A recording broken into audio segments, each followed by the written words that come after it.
Maka Bapak Ibu yang dirahmati Allah Subhanahu wa taala, bagaimana kita memahami Ustaz? Kata Imam Ahmad, wajib. Dasarnya hadis Nabi yang dua kita baca tadi. Jalur sahabat Jabir bin Samurah, yang kedua jalur sahabat Al-Bara bin Azib. Kata ulama yang mengatakan tak wajib, semua hadis Nabi ini mesti dikumpulkan. Setelah dikumpulkan, dikompromikan maknanya, sehingga dikeluarkanlah kesimpulan bahwa sekian banyak hadis itu tak mungkin kita adu, tapi kita ambil jalan tengah pemahaman semuanya. Hukum yang diinginkan oleh syariat bukan wajib, tapi sunnah. Lalu yang dimaksudkan oleh Rasulullah hadis itu apa? Memang disuruh wudhu, tapi wudhu ini bukan berstatus wajib, sunnah. Maknanya kalau ada orang habis makan daging, langsung daging onta ya, langsung dia sholat, setelah itu sholatnya sah, tak batal. Adapun kalau dia berwudhu, sholatnya sah dan dia dapat pahala sebab mengerjakan sunnah Rasulullah Sallallahu Alaihi Wasallam. Bismillahirrahmanirrahim. Qala Rasulullah Sallallahu Alaihi Wasallam, "A'atawadda'u min luhumil ghanam?" Sahabat tanya, Rasul, kalau kita habis makan kambing, wudhu, lalu makan kambing, setelah makan kambing itu mesti wudhu lagi atau tidak? Kita wudhu nih, berangkat ke masjid. Kalau bahasa sekarang kita makan sate, atau kita makan kambing bakar, ayam bakar di rumah kita. Setelah itu sebelum sholat wudhu lagi atau tidak? Itu pertanyaan sahabat. Luhumul ghanam itu artinya daging kambing. Qal in syi'ta fatawadda. Kalau kau mau, wudhulah. Jadi Nabi berikan pilihan. Kalau kau mau sudah makan kambing tadi itu, wudhulah. Wa in syi'ta fala tawadda.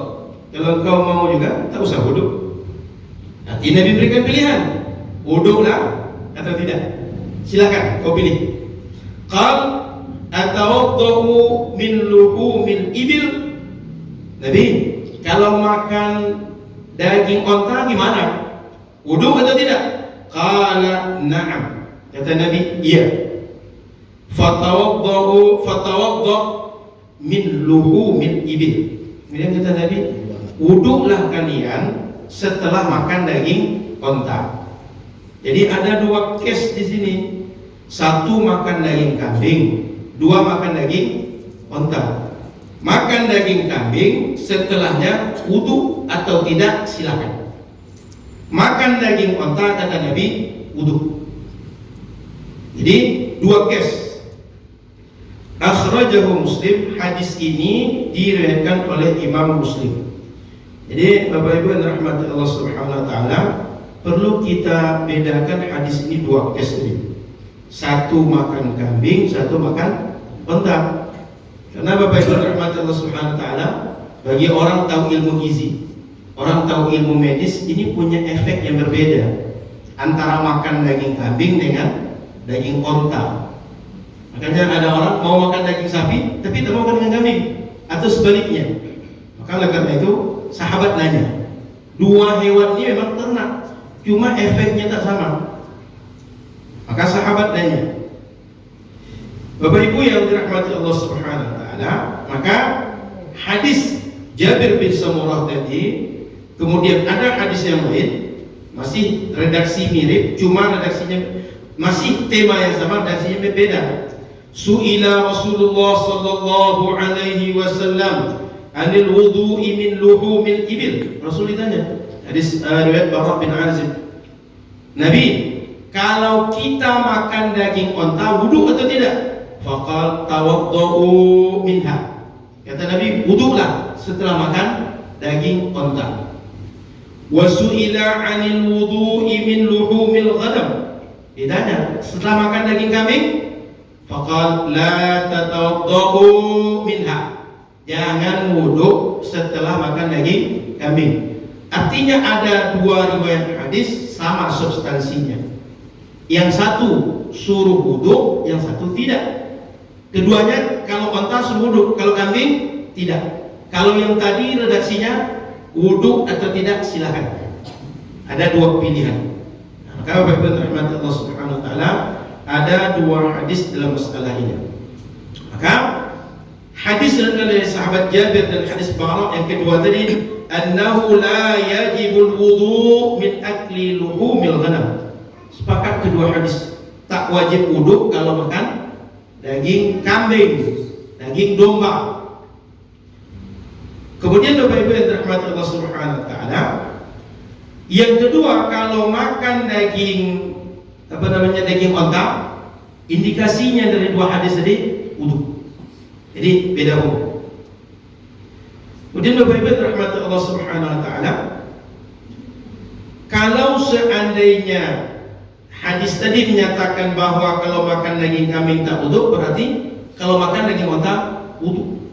Berarti makan daging onta membatalkan wudu. Untung tak ada onta kita, sehingga tak ada masalah yang dibahas. Kemudian Bapak Ibu rahmati Allah Subhanahu wa taala, makan daging onta ini tadi kata Nabi mesti wudu. Tapi apakah ulama menghukumi mesti wudunya wajib, sunnah, atau mubah? Karena suruhan ini sangat mungkin maknanya wajib, mungkin sunnah. Maka kata ulama mazhab Imam Ahmad dan para ulama ahli hadis, bi anna luhumal jazur yujibu akluhul wudu sawa'un kana nayyi'an aw matbukha. Imam Ahmad dan sebagian ulama hadis mengatakan kalau makan daging onta mentah atau masak wajib wudu. Hadisnya yang sudah kita baca dua. Kemudian imam selain Imam Ahmad dan mayoritas sahabat Nabi dan tabi'in dan ulama mereka, ada mi wujubil wudu man akala lahmal jazur. Tak wajib wudu orang kalau makan daging onta. Apa dalil mereka? Dalil mereka hadis Jabir bin Abdullah juga. Tadi Jabir bin Samurah, ini Jabir bin Abdullah. Apa kata hadis Jabir? Kana akhirul amrayni min Rasulillah tarkal wudu mimma ghayyaratin nar. Bahwa hadis terakhir penjelasan Rasul, ketika kita makan hewan yang dibakar dengan api, wudu atau tidak? Kata Jabir bin Abdullah, tak wudu. Berarti dulu ada hadis suruh wudu, belakangan ada hadis tidak suruh wudu. Paham? Hadis yang menyuruh wudu setelah makan onta dulu, hadis belakangan tidak wudu lagi. Artinya ada dua hadis penjelas masalah ini. Tadi dua hadis, dua masalah, makan daging kambing, makan daging onta. Setelah itu ada hadis tentang makan daging onta dahulu, lalu ada hadis tentang makan daging onta yang hadisnya datang belakangan. Kata Jabir bin Abdullah, beliau satu di antara sahabat Nabi yang banyak meriwayatkan hadis. Beliau katakan bahwa hadis Nabi penjelasan terakhir di antara dua tadi, wudu atau tidak? Tidak berwudu, kata beliau. Sehingga ulama yang tiga mengatakan kalau habis makan daging onta, lalu kita mau sholat nggak perlu wudu lagi. Ngerti? Itu ulama memahami. Dari mana mereka berbeda ini? Dapat dari penjelasan hadis Rasul.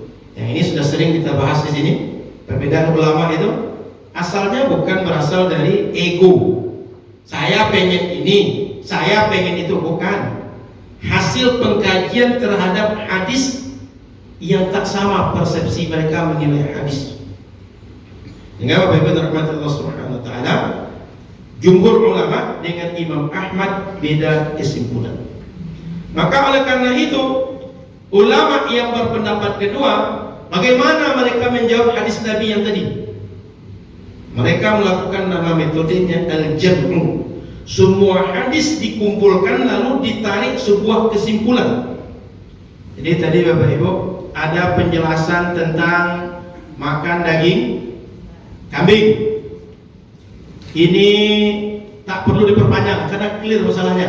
Semuanya sepakat tak wajib wudu. Yang kedua, makan daging onta. Kata Imam Ahmad dan yang sepakat dengan beliau, ini wajib wudu karena membatalkan wudu. Tak sah sholat kita kalau tak wudu dulu. Kata mayoritas dari Imam Ahmad, jumhur, ini tidak wajib wudu. Dari mana mereka berdalil jumhur ini tak wajib wudu? Satu, hadis sahabat Jabir yang mengatakan bahwa dulu sebelumnya mesti wudu, wajib wudu. Hadis yang kedua tak wajib wudu. Lalu kata beliau, yang terakhir perintah Rasul, penjelasan Rasul tentang masalah ini tak wajib wudu. Berdasarkan itu, ulama jumhur mengatakan tak wajib wudu berdasarkan penjelasan sahabat Jabir bin Abdillah. Maka Bapak Ibu yang dirahmati Allah Subhanahu wa taala, bagaimana kita memahami Ustaz? Kata Imam Ahmad wajib. Dasarnya hadis Nabi yang dua kita baca tadi. Jalur sahabat Jabir bin Samurah, yang kedua jalur sahabat Al-Bara bin Azib. Kata ulama yang mengatakan tak wajib, semua hadis Nabi ini mesti dikumpulkan. Setelah dikumpulkan, dikompromikan maknanya, sehingga dikeluarkanlah kesimpulan bahwa sekian banyak hadis itu tak mungkin kita adu, tapi kita ambil jalan tengah pemahaman semuanya. Hukum yang diinginkan oleh syariat bukan wajib, tapi sunnah. Saya ulang. Lalu yang dimaksudkan oleh Rasulullah hadis itu apa? Memang disuruh wudu, tapi wudu ini bukan berstatus wajib, sunnah. Maknanya kalau ada orang habis makan daging, langsung daging onta ya, langsung dia sholat, setelah itu sholatnya sah, tak batal. Adapun kalau dia berwudu, sholatnya sah dan dia dapat pahala sebab mengerjakan sunnah Rasulullah Sallallahu Alaihi Wasallam.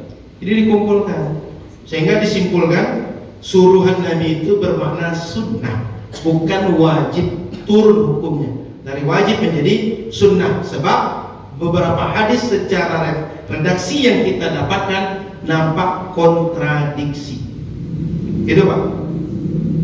Kemudian Bapak Ibu rahmati Allah Subhanahu wa taala, ada kesimpulan kedua. Kata mereka, kesimpulan yang mungkin kita ambil selain hukumnya sunnah adalah Nabi itu barangkali menyuruh kita bagian tangan yang kena daripada lemaknya, kena dagingnya, kena kuahnya, kena apa sebagian itu, jangan-jangan ini yang harus disuruh bersih, bukan wudhu keseluruhan, tapi membersihkan tangan yang menyentuh daging saja. Kenapa? Kalau tangan kotor oleh daging, sisa baunya tinggal, terbawa sholat, jangan-jangan aromanya mengganggu, masih tercium di hidung. Jangan-jangan ketika sholat pikiran masih enak juga nampaknya, sayang dah azan saja. Kalau bisa makan lagi, sehingga sholat tak khusyuk. Maka yang diinginkan oleh Rasul yang dibasuh itu cukup tangan saja, bukan menjadikan mesti wudhu secara keseluruhan. Begitu mereka menyimpulkan. Karena kan secara nalar, kalau kita makan daging itu tangannya yang sentuh langsung, tangan mulut. Kalau tangan dibasuh lalu kumur-kumur, selesai urusan. Nggak ada lagi yang lain yang akan tersentuh langsung dengan daging. Maka Bapak Ibu rahmati Allah, ulama mengumpulkan hadis, dikompromikan maknanya. Setelah itu dapatlah mereka pemahaman hukum yang diinginkan syariat sunnah. Yang kedua, syariat sedang menyuruh kita sekedar membasuh tangan saja, bukan berwudu keseluruhan. Sebab wajar kalau tangan kotor berefek, punya sisa, berpengaruh terhadap orang yang punya tangan, sehingga ketika sholat terganggu khusyuk dia. Sholat itu diinginkan syariat kita khusyuk, Pak. Karena sholat kalau nggak khusyuk, bagi syariat sholat itu tak bersama syariat. Sholat itu diinginkan orang yang sholat dia bersama Allah, dia ibadah kepada Allah, dia ingat kepada Allah, terkonek hati dia dengan Allah Subhanahu wa taala. Maka Bapak Ibu rahmati Allah, sunnah kesimpulan pertama. Yang kedua, cukup tangan saja. Baik. Kemudian Bapak Ibu rahmati Allah Subhanahu wa taala, ada lagi kesimpulan yang disimpulkan ulama yang ketiga. Selanjutnya, simpulan berikutnya, anjuran untuk tajdidul wudu. Anjuran perbaharui wudu. Jadi, lalu kok wudu lagi? Kan sudah wudu tadi. Jika tak membatalkan, lalu ngapain wudu lagi? Anjuran tajdidul wudu. Dianjurkan setiap kita memperbaharui wudu. Memperbaharui wudu ini positif Bapak Ibu. Artinya kalau kita tadi sudah wudu, lalu ragu kita wudu lagi, bagus Pak. Sehingga yakin kita ibadah berikutnya. Kalau tadi kita misalnya rasa-rasanya memang sudah wudu, lalu karena rentang waktu, anggap kita kerja di kantor, berangkat kantor, wudu. Kemudian jam 10 atau jam 11 pengen duha.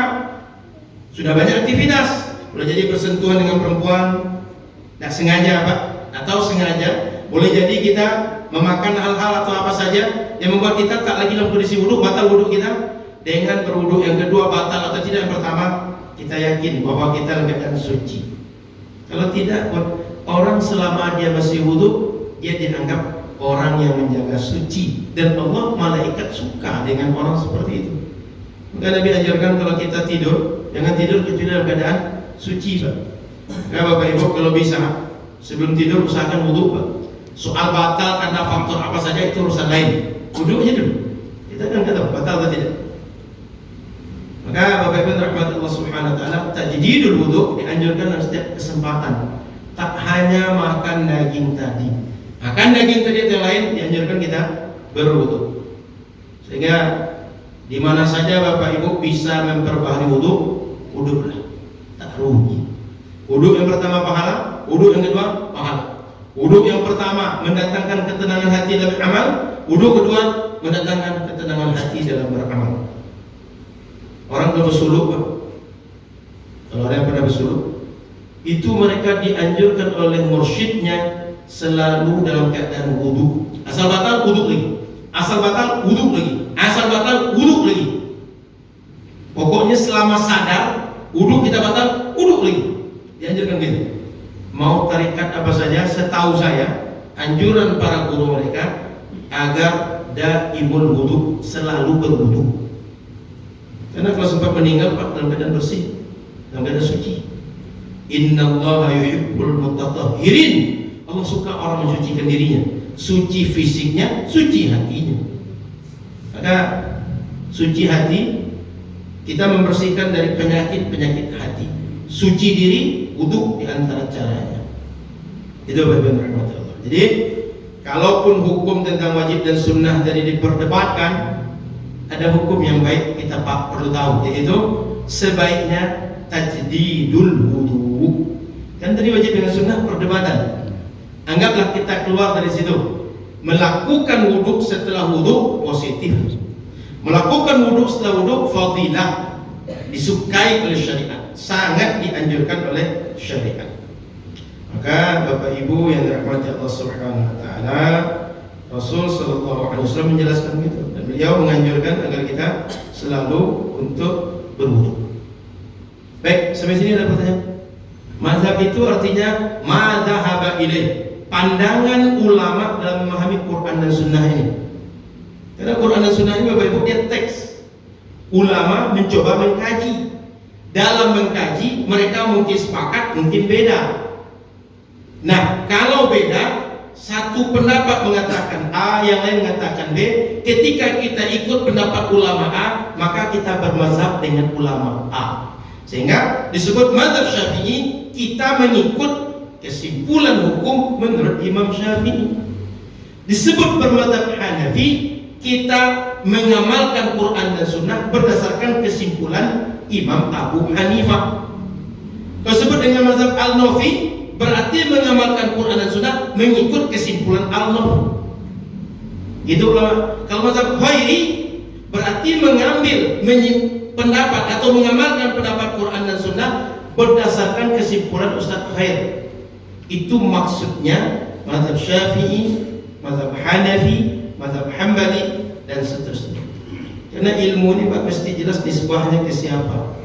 Karena tak mungkin kita mengamalkan ilmu tak jelas kesimpulan siapa, yang kita ikut siapa. Sehingga dari dulu ulama itu menisbahkan ilmunya Pak. Saya ikut Imam Ats-Tsauri, ikut Imam Malik, ikut Imam Al-Ghazali, ikut Imam Syafi'i. Maka mereka menamakan diri mereka Asy-Syafi'i. Saya pengikut Imam Syafi'i. Tak ada orang sejak dahulu menisbahkan kepada yang tak jelas Pak, tapi menisbahkan kepada siapa yang mereka ikut ketika terjadi perbedaan ulama seperti yang kita jelaskan barusan. Kita kan tinggal pilih. Ada pendapat Imam Ahmad, ada selain Imam Ahmad. Orang yang mengikut Imam Ahmad, mereka menyebut diri Hambali. Saya pengamal yang disimpulkan Imam Ahmad. Pengikut Imam Syafi'i, saya Syafi'i. Itulah sebenarnya Wahabi yang Pak tanya tadi. Pengikut Muhammad bin Abdul Wahhab. Simpel dia sebenarnya. Menisbahkan kepada siapa yang diikut. Itu sebenarnya.